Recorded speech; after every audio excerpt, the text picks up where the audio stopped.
صلوات پڑھیے کہ اللهم صل على محمد وعلى آل محمد. اعوذ باللہ من الشیطان الرجیم. بسم اللہ الرحمن الرحیم. الحمد للہ رب العالمین. الحمد للہ الملک الحق المبین. والعاقبۃ للمتقین والجنۃ للموحدین والنار للملحدین.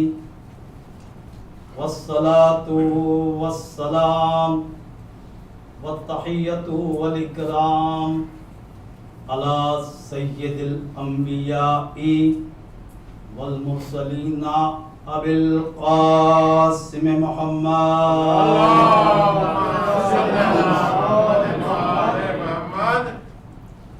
وآلہ الطیبین الطاہرین المعصومین المظلومین ولعنۃ اللہ علی اعدائہم اجمعین.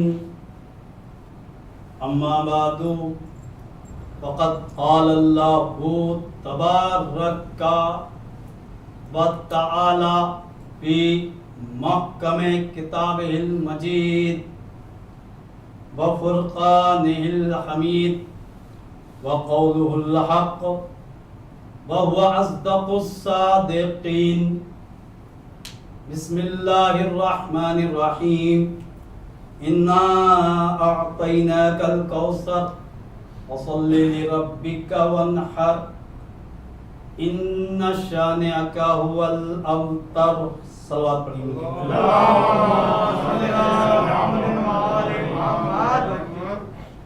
عزیزان محترم، ولادت بسعادت امام حسن مجتبیٰ علیہ السلام کی مناسبت سے شب 15 ماہ مبارک رمضان یہ جشن اور محفل کا انعقاد کیا گیا. اس سے ابھی آپ نے مختلف ہمارے منقبت اور فضائل پڑھنے والے ذاکرین سے استفادہ کیا، سماعت کیا. اسی سلسلے کو آگے بڑھاتے ہوئے ایک مرتبہ بآواز بلند صلوات پڑھ دیجیے.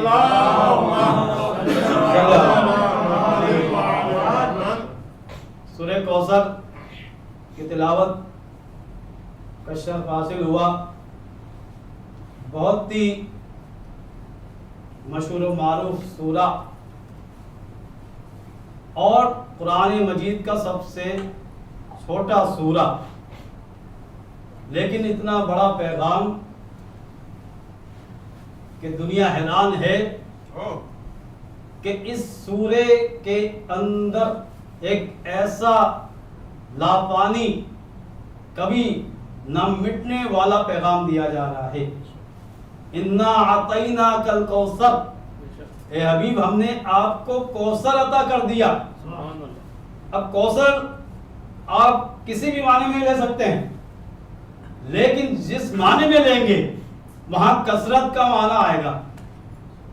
کار خیر، خیر کثیر، اور سب سے بڑے معنی جو آخری آیت سے مربوط ہو جاتے ہیں کہ دشمن آپ کا بے نسل رہے گا، نامراد رہے گا. تو اس کا مطلب یہ ہے کہ کوثر جب عطا کر دیا اللہ کے رسول کو تو اب اللہ کے رسول کے پاس خیر کثیر بھی ہے اور نسل کثیر بھی ہے.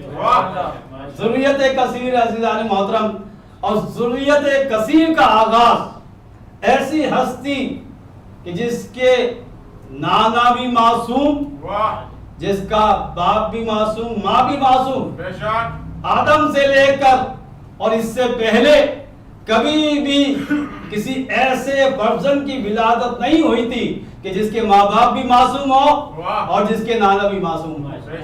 پہلی ہستی امام حسن علیہ السلام. صلوات پڑھیے مل کے محمد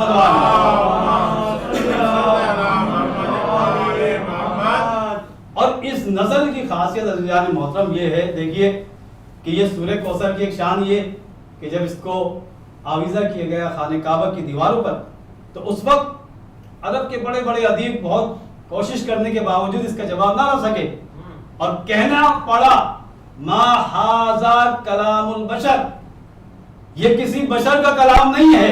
بے شک تو جب سورہ کوثر کے لفظوں کی یہ عظمت ہے تو جو مصداق ہوگا امام حسن علیہ السلام، جس طرح کوثر کا جواب نہیں ہے اسی طرح حسن کا بھی کوئی جواب بے نہیں ہے۔ شک سبحان اللہ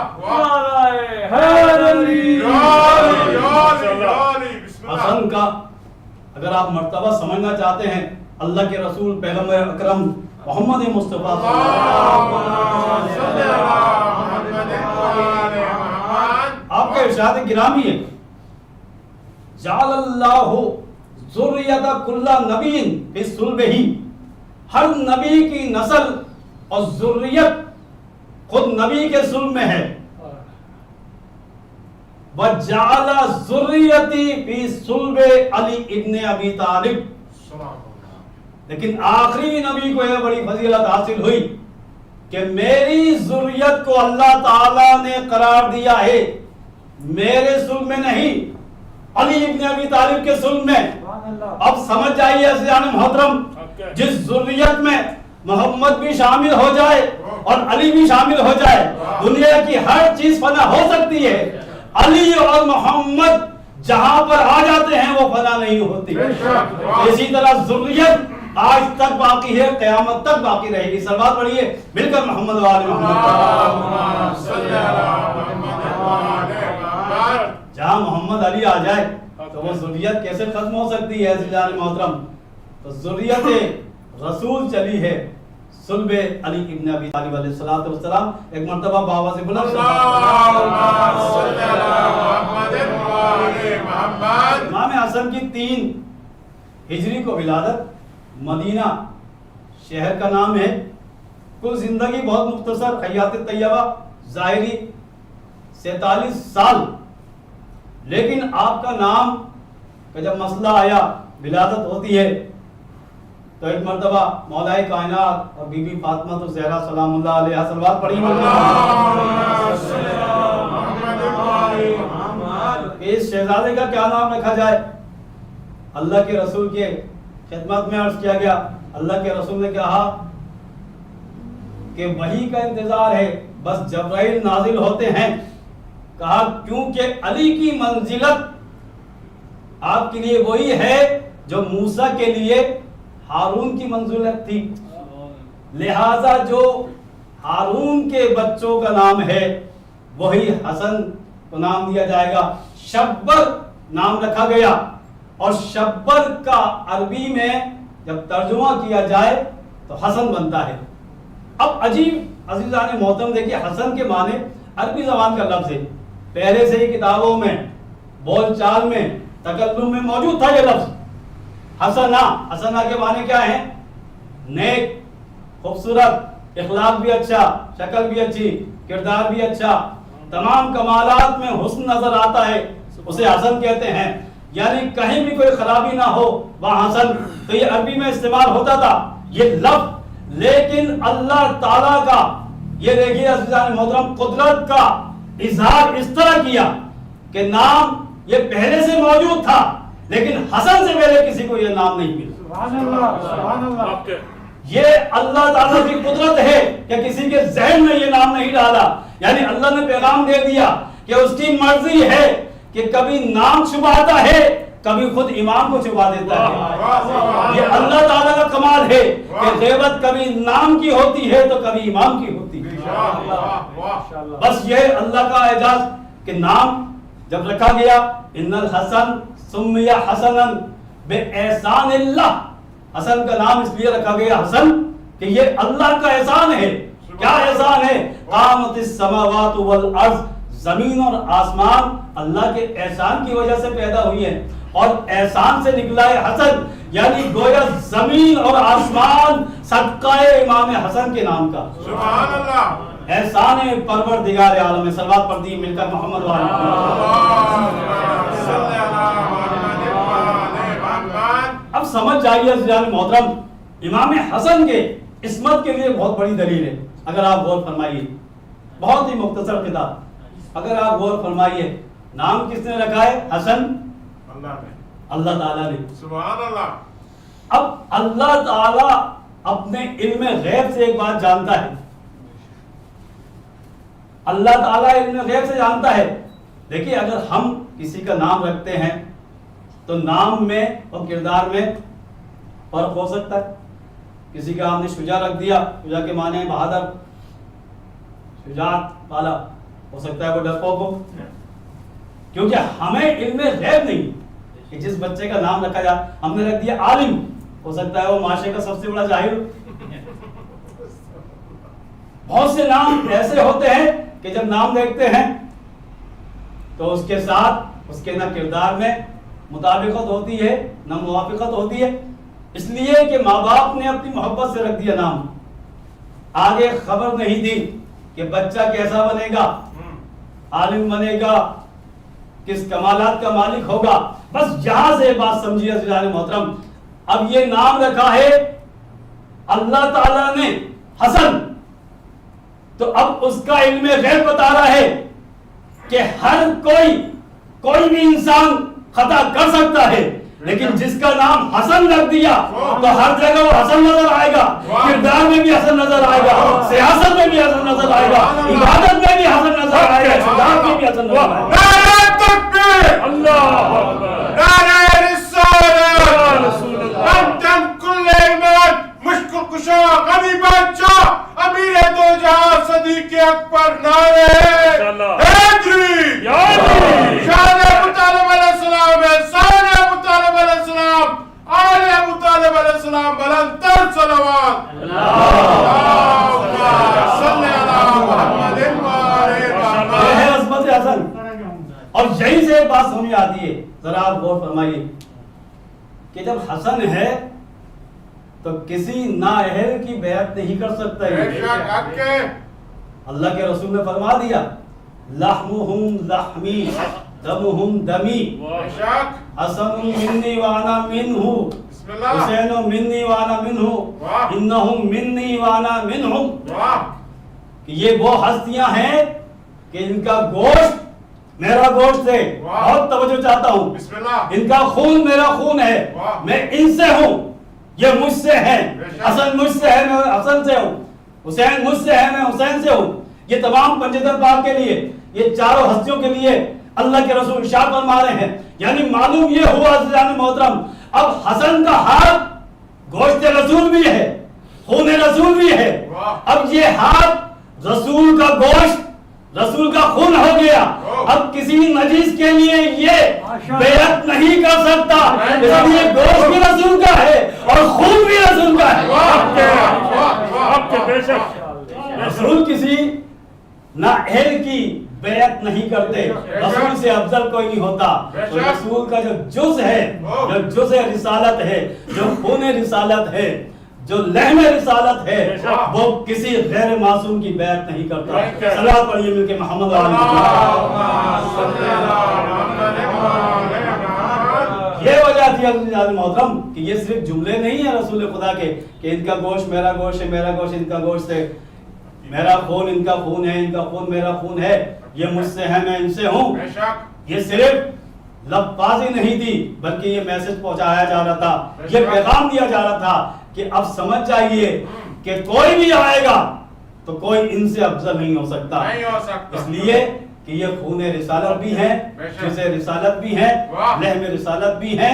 اور جب لحم رسالت جز رسالت ہوتا ہے, رسالت تمام ہستیوں سے افضل ہے. پیغمبر اکرم محمد مصطفیٰ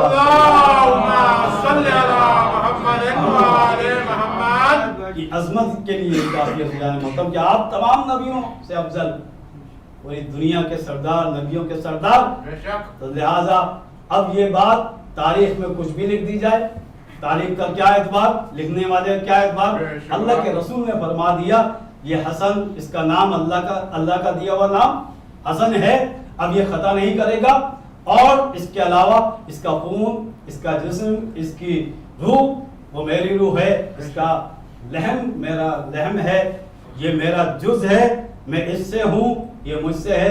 تمام واقعات جو امام حسین کے لیے ہیں وہ سارے امام حسن کے لیے بے شک. چاہے وہ نماز والا واقعہ ہو, سجدے والا واقعہ ہو, خطبہ دینے والا واقعہ ہو, یہ سارے واقعات امام حسن کے لیے بھی. امام حسن کی فضیلت یہ عزیزان محترم کہ حسن مشتق ہے, حسن کا نام اسم مبارک احسان سے ہے. اب امام حسین کا نام احسان سے نہیں ہے بلکہ خود حسن سے ہے, یعنی حسن احسان اللہ, اللہ کا احسان حسن اس سے نکلا ہے اور حسن سے امام حسین ہیں. تو یہی تو وجہ ہے کہ امام حسن کی بھی فضیلت ہے, امام حسین کی فضیلت ہے. اگر امام حسن کی فضیلت دیکھیں تو وہ یہی کہا جائے گا کہ جس کا حسین جیسا بھائی ہے, اور حسین کی فضیلت یہ ہے کہ جس کا بڑا بھائی امام حسن ہے. یعنی جس کے ایسے بھائی ہوں حسن اور حسین تو دونوں کے لیے فضیلت ہے, حسن کے لیے بھی فضیلت ہے, حسین کے لیے بھی فضیلت ہے. صلوات پڑھیے مل کے محمد.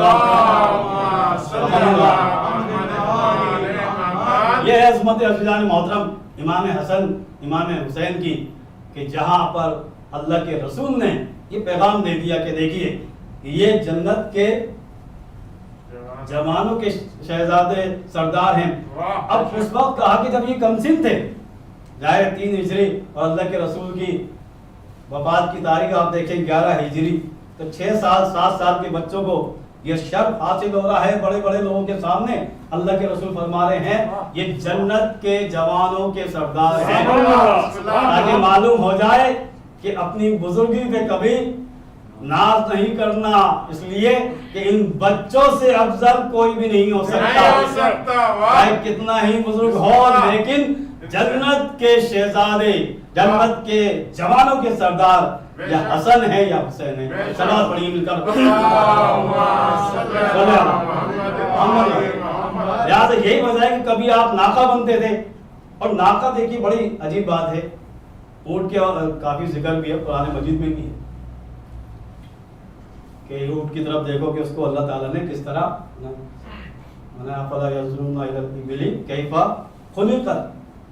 تم غور و فکر کرو اس بات پر. قرآن کی آیت ہے کہ اس نے اونٹ کو کس طرح بنایا, اس کی بہت ساری خصوصیت آپ جانتے ہیں, بہت ہی زیادہ خصوصیات.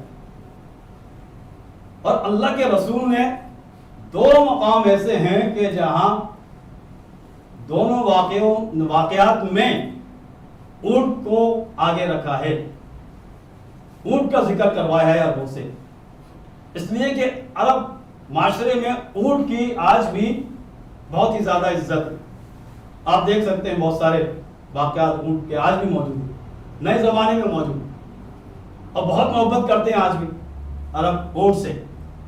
تو اللہ کے رسول جانتے ہیں, ظاہر اللہ کے رسول سے زیادہ انسان کی فطرت کو کون بہتر سمجھ سکتا ہے, عرب کی فطرت کو, عرب کی نفسیات کو اللہ کے رسول سے زیادہ کون بہتر سمجھ سکتا ہے. لہٰذا 2 موقع یا 2 واقعات میں اونٹ کا ذکر آتا ہے. ایک غدیر کی بات آتی ہے تو جب منبر بنایا جاتا ہے تو وہاں اونٹ کے پالان کے ذریعے منبر بنایا جاتا ہے, کہ تاکہ عرب کے ذہن میں اچھی طرح بات بیٹھ جائے کہ دیکھو یہاں اونٹ کے ذریعے علی کی ولایت کو سمجھایا جا رہا ہے کہ تم اگر علی کو تو بھول سکتے ہو لیکن کبھی اونٹ کو نہیں بھول سکتے. جب اونٹ کو یاد رکھو گے تو تمہیں پھر غدیر بھی یاد آ جائے گا اور علی کی ولایت بھی یاد آ جائے گی. اور دوسرا موقع یہ کہ سب ناقہ لے کر آتے ہیں, اونٹ لے کر آتے ہیں اپنے بچوں کے لیے. جب امام حسن اور امام حسن کی بات آتی ہے تو اللہ کے رسول چاہتے تو معجزے کے ذریعے 2 اونٹ لاتے اور اس کو دونوں شہزادوں کو سوار کرا دیتے, لیکن اللہ کے رسول نے دونوں شہزادوں کو اپنے دوشت پر سوار کرایا اور ناکہ بن کر پیغام دے دیا کہ دیکھو کہ میں اونٹ کی آواز اس لیے نکال رہا ہوں کہ تم ہر کسی کو بھول سکتے ہو لیکن اونٹ کو نہیں بھول سکتے. تو جب بھی اونٹ یاد آئے گا تو حسن و حسین کی معرفت آ جائے گی. اور لہٰذا 2 موقع پر یہ پیغام دے دیا اللہ کے رسول نے اونٹ کے ذریعے, جس طرح تم اونٹ سے محبت کرتے ہو تو اونٹ کی محبت کے وسیلے سے تم علی کو بھی پہچان لو گے, حسن و حسین کو بھی پہچان لو گے. اللہ کے رسول نے کیسے انداز میں ان شہزادوں کی معرفت کرائی, یہاں تک عزیزان محترم اب اہل سنت کی کتابوں میں دیکھ سکتے ہیں. سبات پڑھیے مل کے محمد والا.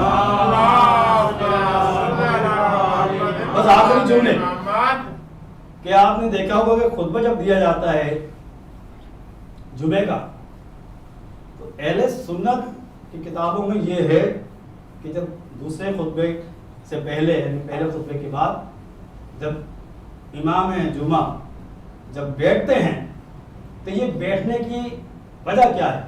ایک وجہ تو واضح ہے کہ تاکہ دو خطبوں کے درمیان فاصلہ آ جائے اور سمجھ جائیں کہ یہ دو خطبے ہیں. پہلا خطبہ ختم ہوا ہے, دوسرا خطبہ خود شروع ہوا ہے. اور دوسری وجہ یہ بیان کی جا رہی ہے کہ امام حسن کے ساتھ بھی یہ واقعہ ہے, امام حسین کے ساتھ بھی واقعہ ہے کہ آپ اللہ کے رسول خطبہ دے رہے ہیں اور امام حسن آتے ہیں اور پیر دامن میں الجھتا ہے, آپ گر جاتے ہیں, کمسنی کا عالم ہے. اللہ کے رسول بیٹھ کر امام حسن کو لاتے ہیں اور ساتھ میں اپنے بٹھاتے اور کہتے ہیں کہ دیکھو یہ حسن ہے, اس کو پہچان لو اچھی طرح. امام حسین کے ساتھ بھی یہ واقعہ ہے. تو وہیں سے یہ سنت قرار پائی کہ دو خطبوں کے درمیان بیٹھنا یا امام حسن کی یاد دلاتا ہے یا امام حسین کی یاد دلاتا ہے, تاکہ معلوم ہو جائے کہ تمہاری نماز اگر قبول ہوگی تو حسن و حسین کے صدقے میں ہوگی. اگر حسن و حسین کی محبت نہیں ہے تو پھر یہ نماز بھی ختم ہو جائے گی, تمہاری نماز قبول نہیں ہوگی. عزیزان محترم, یہ حسن و حسین کی فضیلت ہے. امام حسن کے بارے میں مشہور ہے کہ آپ اتنی سخی تھے, کریم تھے, کریم ابن کریم, کہ آپ کا بڑا وسیع دسترخوان تھا.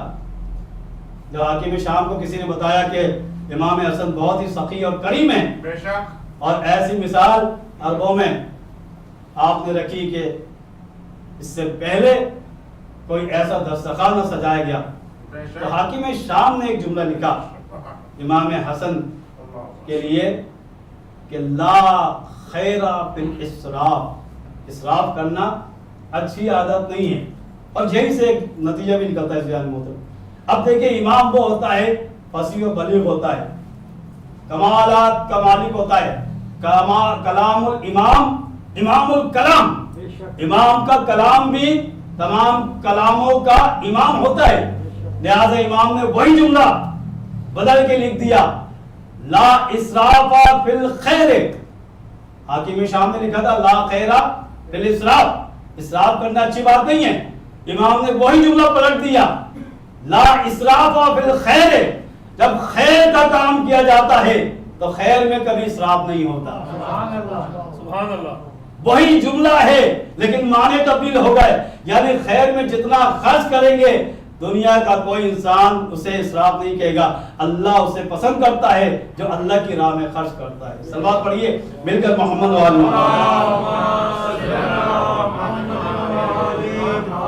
حسن نسل کوثر کا, مصداق کوثر کی وہ پہلی ہستی جس کے ماں باپ ایسے معصوم کہ آیت تطہیر جس کی گواہی دے, ایسے فرزند کی ولادت اس سے پہلے نہیں ہوئی.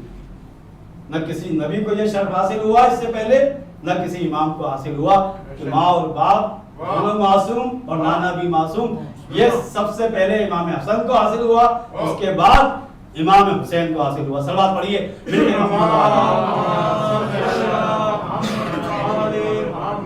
تو حسن سے ہمیں سب سے بڑا درس جو ملتا ہے قرآن مجید کا کی آیتیں بھی ہیں, خوبصورت آیت ہے وَقُولُوا لِلنَّاسِ حُسْنًا. جب بھی لوگوں سے گفتگو کرو تو حسن سلوک کے ساتھ کرو, خوش اخلاقی کے ساتھ. تو حسن کا ماننے والا کبھی بد اخلاق نہیں ہو سکتا, حسن کا ماننے والا بے کردار نہیں ہو سکتا, اس لیے کہ جس کے نام میں تمام کمالات پوشیدہ ہیں, ہر جگہ حسن حسن نظر آتا ہے. تو امام کا چاہنے والا بھی اس کا کردار ایسا ہونا چاہیے, اس کی عبادت ایسی ہونی چاہیے, علم اور عمل سے اس طرح معلومات ہونا چاہیے کہ لوگ کہنے پہ مجبور ہو جائیں کہ بے شک حسن جس کے امام کا نام حسن ہے, اس نے اس نام کو اپنے لیے مجسم قرار دے دیا ہے کہ اخلاق میں بھی حسن نظر آتا ہے, کردار میں بھی حسن نظر آتا ہے, علم اور عمل میں بھی حسن نظر آتا ہے.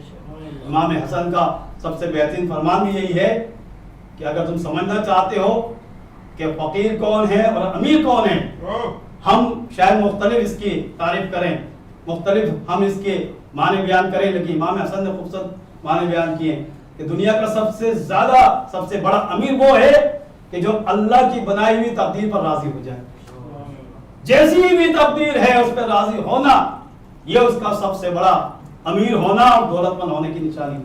اور سب سے بڑا فقیر دنیا کا وہ ہے کہ جو ہر چیز کے بارے میں حفظ کرتا ہو، حریص ہو، لالچی ہو، خواہشات اس کے اندر اتنی زیادہ ہوں، جتنی خواہشات بڑھتی جائیں گی انسان اتنا ہی فقیر اور محتاج ہو جائے گا۔ اگر محتاجگی سے بچنا ہے تو اللہ کی تقدیر پہ راضی ہونا۔ صلوات پڑھیے مل کر محمد اللہ تعالیٰ کی بارگاہ میں دعا کرتے ہیں بار الہ کہ واسطہ امام حسن علیہ السلام کا ہماری اس عبادت کو اور ماہ مبارک رمضان میں جتنے ہم نے عبادتیں کی زیادہ سے زیادہ اس میں عبادت کرنے کی، روزہ رکھنے کی، قرآن کی تلاوت کرنے کی، گناہوں سے بچنے کی، زیادہ سے زیادہ دعائیں کرنے کی، استغفار اور توبہ کرنے کی ہمیں توفیق عطا فرما، اور ان عبادتوں کو اپنی بارگاہ میں امام حسن کے صدقے میں قبول فرما، ہمارے گناہ کبیر اور صغیرہ کو معاف فرما، ہمارے مظلومین کی مغفرت فرما، مومنین کی جان و مال، عزت و آبرو کی حفاظت فرما، دشمنوں کو، دہشت گردوں کو نیست و نابود فرما، بیماروں کو شفا کاملہ اور عاجلہ عطا فرما۔ بہت سارے ہمارے مومنین جو بیمار ہیں ان سب کو شفا کاملہ اور عاجلہ عطا فرما۔ پوری دنیا میں جس طرح کووڈ-19 اور کرونا کی ہر جگہ جو ہے ایک لہر آئی ہے، اس لہر کا، اس بیماری کا خاتمہ فرما۔ ہم سب کو، تمام مومنین و مومنات کو، تمام مسلمانوں کو اس بیماری سے محفوظ فرما، اس کا خاتمہ فرما۔ محمد آل محمد کے صدقے میں جو مومنین اس بیماری میں مبتلا ہیں انہیں صحت کاملہ عطا فرما۔ مولانا رضی جعفر، مولانا منور علی، مولانا حمید اللہ سے بہت سارے لوگ اس بیماری میں اس وقت مبتلا ہیں، تو یہ واسطہ محمد آل محمد کا، امام حسن علیہ السلام کا، تمام مومن مومنات جو بیمار ہیں شفا کاملہ اور عاجلہ عطا فرما۔ ہم سب کی پریشانیوں کو دور فرما، علم و عمل سے ہمیں آراستہ فرما، پرچم اسلام کو سربلندی عطا فرما، پرچم کفر و نفاق کو سرنگون فرما، امام کے ظہور میں تعجیل فرما، ہم سب کو امام کے اعوان انصار خدمت گزاروں میں شمار فرما، ہمیں توبہ کرنے کی توفیق عطا فرما، سوائے غم آل محمد کے اور کوئی غم نصیب نہ فرما، ہمیں اپنے علاوہ کسی کا محتاج نہ فرما۔ محمد آل محمد کے صدقے میں، امام حسن علیہ السلام کے صدقے میں ہماری دعاؤں کو اپنی بارگاہ میں مستجاب فرما۔ ربنا تقبل منا انک